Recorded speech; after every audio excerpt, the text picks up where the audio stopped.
Thank you for joining me today. If you've wondered what's happened to the Ginger Optimist, I've not been able to put a video up for the last few weeks.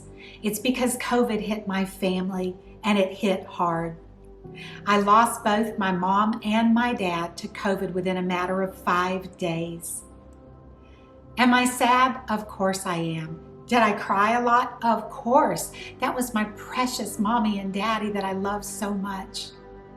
My parents were pastors. They lived what they believed. In front of us kids, wherever they went, they loved others. I'm so grateful for the amazing legacy that my parents left me. I do want to share with you briefly the journey that I've been on with my family. My precious dad got really sick and we encouraged him to get tested for COVID. That was in January, and he said he would, but then when it was time to go, he said he was too sick.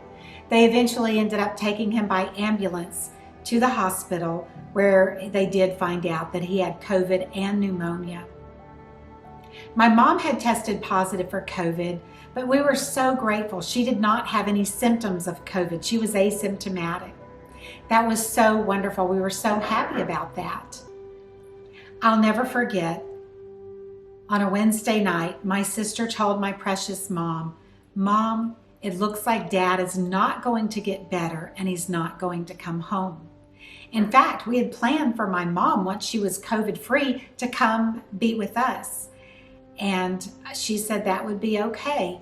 But once she found out that my dad wasn't going to make it, she just began to cry and cry. My sister called and said, "Jan, please talk to Mom." And I said, "Mom, we love you so much. We're going to take really good care of you." And she said, "But I don't want to live without your father. He's my heart. He's my life."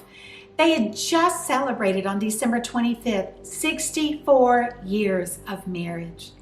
They loved each other so much, and they had said down through the years, we want to go together. We don't either one want to be left without the other.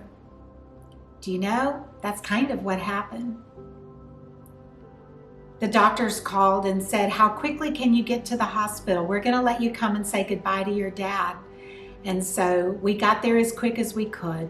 We gowned up, put on our N95 mask, our facial shields, our gloves, everything.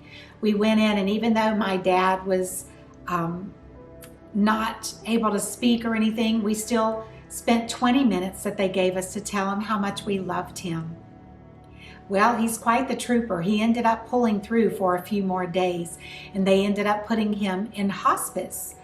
And we're so grateful for that, because that particular hospice allowed us to come in every day to visit with Daddy. Even though he was not able to speak or talk with us about anything, we could still tell him how much we loved him. I'll never forget, even though my mom did not have any kind of symptoms of COVID, the night my sister told her about my dad that he wasn't going to make it, and she was so sad and crying so much, the next morning my sister went in to check on my mom, and she was laying on the floor. She'd had a massive stroke and a possible brain bleed. Of course, the ambulance came. They took her straight to the hospital. The doctor called me. I was the advocate for my parents, and they said if we can get her to Savannah, Georgia right away, they may be able to reverse the effects of the stroke. So they sent her there, but they would not allow us to go and visit her because of COVID. The next morning, the doctor called me about 5 in the morning, and he said, "We don't understand it. The procedure went well, but your mom is non-responsive. We don't know what's going on." I knew. My sister knew. My mom had given up. She did not want to live without my precious daddy. And I understand. I didn't want to lose my mom too, but I also didn't want to be selfish, and neither did my sister. We knew, what kind of life would it be for my mom to just exist laying in a bed? She couldn't talk, she couldn't walk, she would just exist. So we asked God, "God, in your mercy, in your grace, would you please take my precious mom around the same time you take my dad?" Sunday night, the last night I visited my dad at hospice, I told him, I said, "Daddy, they're going to send Mom to this hospice as soon as another COVID bed opens." and we'll be able to spend time with her and love on her like we have you. Even though my dad could not respond, I believe he heard me. And being the gentleman and always loving and caring for my mom, he went to heaven, gave his bed up, and that afternoon they delivered my mom from Savannah, Georgia, and we were able to visit with her. Yes, we wore our gowns, our N95s, our facial shields, the whole works so that we would be safe. But I'm so grateful for those 5 days before my mom passed that I had time to talk with her and tell her how much I loved her. I was able to rub lotion on her arms and legs and her hands and feet. I even painted her fingernails. Before she had had her massive stroke, she was talking to me on the phone and she was like, Jan, I wish you could get me some nail polish right through the phone so I could paint my nails. Even though she had dementia, she never quit being sweet. In fact, it seemed like she got sweeter and sweeter. She never forgot about the importance of having her nails painted. She always painted her own nails. So I was able to paint her nails. It was kind of tricky wearing gloves and a gown and everything, but I was able to paint her nails. In fact, I'm going to put the picture up where you'll see her pretty little hand with her nails painted. I'm so grateful for the time God gave me with my sweet mom and dad. I love them. I miss them. But I know where they are. They are in heaven together. Eventually, I'm going to put my parents' funeral on my PJ Mac channel.